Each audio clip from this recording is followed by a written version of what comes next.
welcome back to The Debate. Carabao Cup final this weekend. It's Chelsea against Manchester City.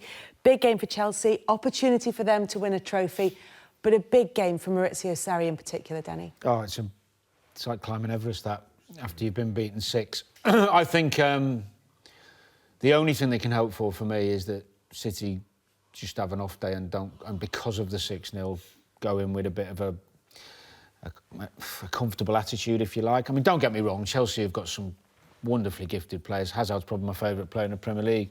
You've got Pedro and Willian, Loftus-Cheek, whoever you want to play.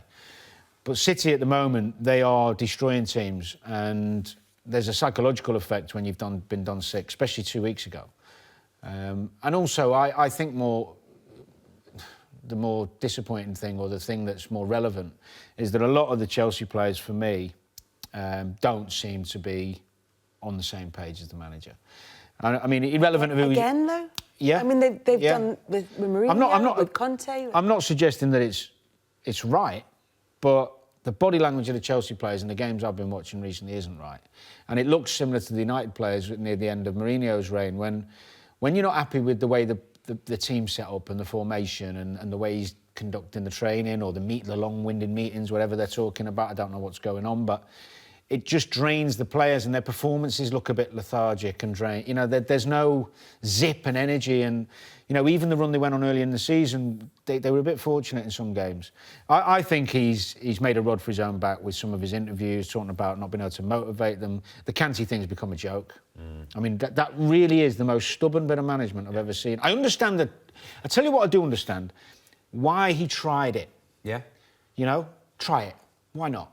He's great at pressing high up. He can nick a goal sometimes. He's not the most gifted in terms of his opening up a back four. But when you're losing 4-0 at Bournemouth and 6-0 at City, put the best old midfielder in the world back into the central midfield. And even if you're playing with Jorginho, who's your favourite, and change it a little bit, because otherwise you become a laughingstock. Then you talk about lack of motivation, which he has twice or 3 times said he's struggling with. What does he expect is going to happen? I don't see a way in which they're going to beat them. I think at the start of the season, it was all new. It was surprising or a bit of a shock to see how they were going to play, and teams couldn't react to it. So players buy into that. But what happens is, if a manager keeps doing the same thing, keeps doing the same things, and it fails to work, players lose belief. Players lose belief in that, and then what they end up doing on the pitch themselves, they end up taking the matter into their own hands. And the problem that they've got now, whereas at the start of the season, we saw so many clips of Jorginho dictating the tempo, getting the balls forward, making them tick, Kanté playing in front of him, creating space for him to be able to make the team tick. Teams have actually used Jorginho, who was a strong point for Chelsea early in the season. They're actually turning him to a weak point now. They're saying, right, you have the ball, allow your full-backs to go forward, go and do what you want to do, because we know on the turnover there's only going to be you and the 2 centre-backs, and we'll take advantage of you. And I think if you look at their losses this season, 7 of their 8 defeats this season, I think in all competitions, have been when they've dominated possession. Teams are saying, have the ball. The more you come forward at us, the more we know that you're going to give us space. And that's why, in my opinion, you have to bring Kanté alongside Jorginho if you want to play Jorginho, especially against Manchester City, because otherwise it could be another severe scoreline against Chelsea, and that's the fear. So I think Sunday we will know for certain we already know how stubborn he is. Is he even more stubborn than what we thought? Because if he is, he goes with the same line-up with 1 sitting and 2 going further forward. To put the other point of view, this was, again, a crucial set of fixtures. It's going to be a crucial set of fixtures for Chelsea. They've come past the challenge that Malmo posed, but they are in the next round of the Europa League. They've got an opportunity to win a trophy against Manchester City, as difficult as that is going to be at the weekend. And then they've got Spurs in the league coming up for them. So it's a group of games that could, if the results went their way, and the first one has done, could mean that the pressure eases on Sarri. Yeah, well, I think that's why they've left him in charge, because it could turn quite quickly. But after the United defeat, I'm starting to think that he's struggling. I mean, they should beat Malmo. Let's get that right. But this City game is a hell of a test, and it's really going to. I think it could be what dictates the rest of the season for them.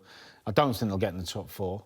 I think more importantly, if you've got a group of players who aren't quite at it for whatever reason, whether it's their fault, his fault, it doesn't really matter. But you have to look as an owner and the hierarchy, whoever's making the decision, and you know, where's it going? it's got to be a hell of a turnaround for that group of players to start playing with more energy, more creativity, more enthusiasm, more want, more... You know, I don't see that happening.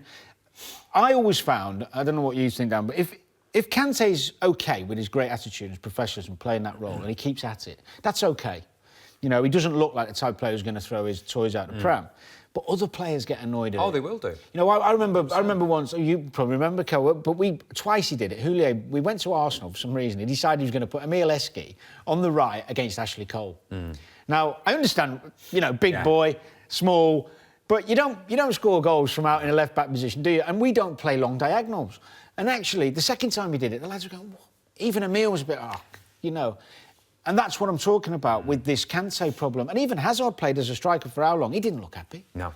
You know, he was coming off and he wasn't getting enough of the ball. And I think it's just a matter of time. I really do. I think he's made a huge rod for his own back. He's not spoken well. He's not said the right things. And the best managers adapt and change. And that doesn't mean being dictated to by players.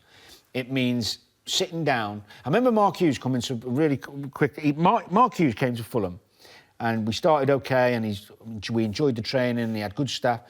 Anyway, we tried to press a bit more, but we didn't have the quickest back four, and we had an ageing team.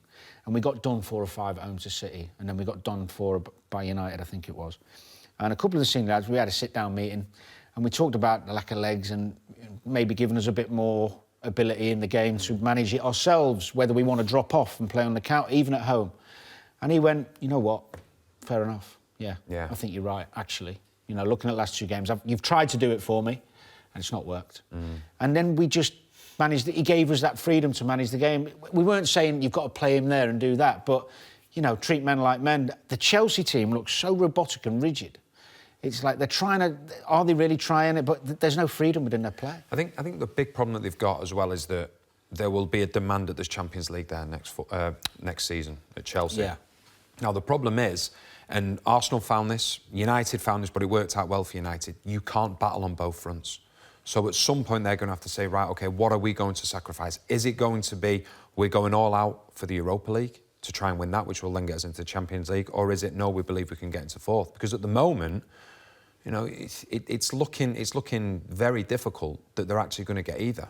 And that will be the requirement. That big game against Tottenham coming up. Oh, that's huge. A big one. Yeah. It's huge, but United are fighting for... That's the thing, and that's why I feel that Chelsea's best opportunity, in my opinion, is to win the Europa League. I agree. And United did it. I must say that at that time, you know, United played Ajax, and it was an easier run for United when you look at some of the teams that are in the Europa League now.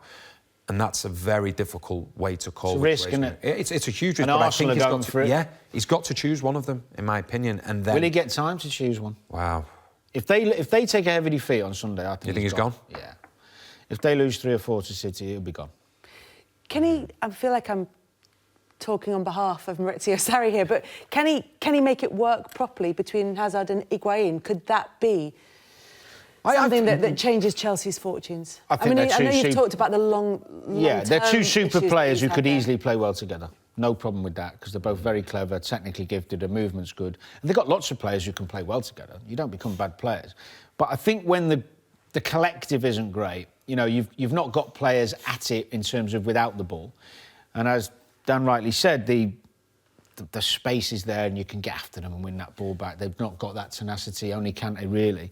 I don't see how you can just expect 2 players to liven the rest of them up. I think the problem is as well, like Dan was saying before about players taking responsibility on the pitch. If you're going out there on the pitch and you believe that the way that you're playing isn't helping, isn't, you know, the style of play is contributing to poor results, then you take it into your own hands. So all of a sudden, it might be your left back, your right back, they might go, well, you know what, we're not going to go as further forward now because we know on the turnover, all we're doing is running back towards our own goal. My right winger, my left winger, who's playing against me, is 20 yards ahead of me because we're not defensively set up. So all of a sudden, you play 15, 20 yards deeper. All of a sudden, Hazard driving inside, the right back can now go with him because there's not a left back going on the outside overlapping, so it becomes a real knock-on effect. And that's what players will do. Players will take it on themselves and go, right, this isn't working, so we need to become defensively stronger. You just stay 5 yards deeper, 10 yards deeper, you tuck in a little bit more, and it will have an effect on them going forward. And the thing is, they're taking on a side managed by a man who's got no idea about tactics. Do you know what the great thing about football is? I remember sitting there,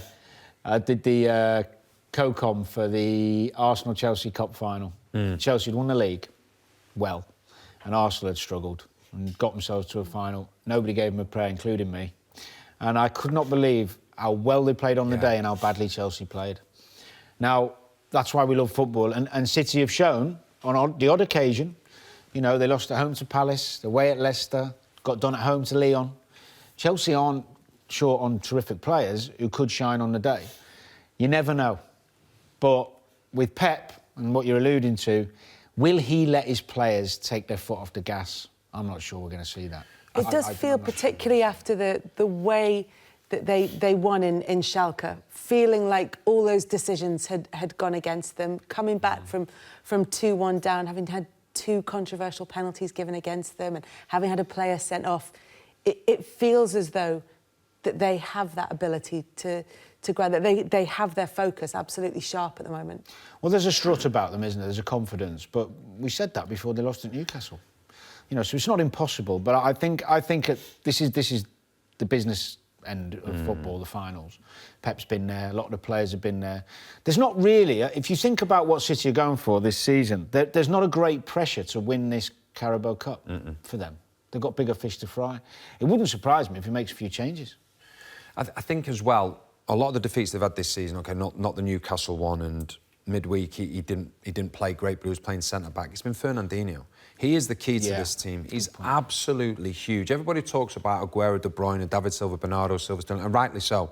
But he is the key player. He's the key player within this team that if he ticks, if he's working well, back 4, back 3 can stay nice and in shape. And when you look at the lineup, Higuain, if he's dropping deep, this is where he becomes vital in this game. And I just feel that if you've got Fernandinho playing, you've got an unbelievable chance. And I think the mentality now about these players, you see Guardiola, you see it rubbing off on these players, is that I don't feel that they'll take their foot off the gas. I feel that they'll go into it and go, right, OK, this is our first trophy of the season. Let's go and get it. Let's go and get it done and let's move on to the next one. And that's how he's a serial winner, and he's turning his plays into that mentality as well, and that mindset. Competing on 4 fronts, depending on how far they progress throughout the various competitions that they're in. Look, they're in the final of the League Cup. They'll be hoping to progress in the Champions League from this point. They're going to be challenging for the league title right to the end of the season, still involved in the FA Cup.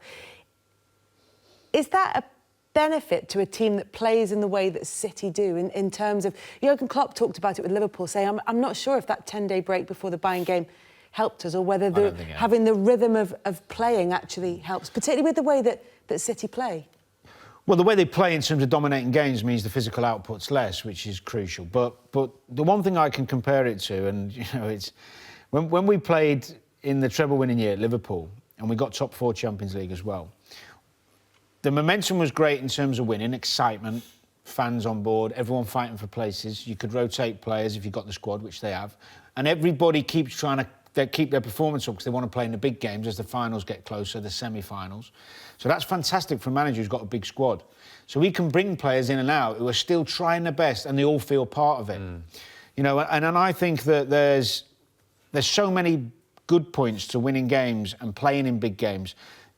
What I mean by that is, if you play away in Schalke, then you're playing United, then Chelsea in the Carabao Cup, and then a week later United in the... They don't become as enormous in your head. They don't become as pressurised as that one game that's going to define your season, or if we don't win it, you just keep playing the big games. But they're still big games for the players who you want to make feel involved in them. Huge games. And actually, you can't compare one to the other. There's that many big ones for City coming up. But in terms of what I'm on about, in terms of is your rhythm. So you're not... It's not like, no disrespect, but, you know, you might play Newcastle at home, and then you'd be playing, say, Barca, and you think, well, if I'm playing in that one, he might leave. If he leaves me out, I'm definitely going to play against Barca. This is like big game after big game after. You're talking Champions League quarters, then maybe semis. You're talking cup final Sunday. You're talking United away. You know, you're talking massive, massive games for the football club. So you go into them, and it's easier. It's not just one big game like this. The first League Cup final which was the first trophy we won under Julio. It became the big. I mean, we got lucky, won on penalties, if you remember, against Birmingham. But it was like the pressure on it was enormous because we hadn't won a trophy for how long.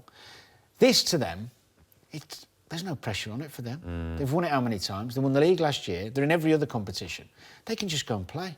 And that's a nice way to play football. I think as well, if you look at Pep's Manchester City and you look at Pep's Barcelona, the unique thing about them two teams is that, you know, whether they're playing Manchester United, whether they're playing Liverpool, whether they're playing teams down the bottom of the Premier League, they will still play the same way. And I think that's the beauty of Manchester City. Whoever they're playing against, the top teams in Europe or the lesser teams in Europe, they will still play the same way, which is dominating possession. So as much as the games are coming thick and fast, as much as it's some big games, they will always prepare the same way. Whereas imagine there is some teams, even some of the bigger teams in Europe will go, right, we're playing against this team, we've got to change the way we play.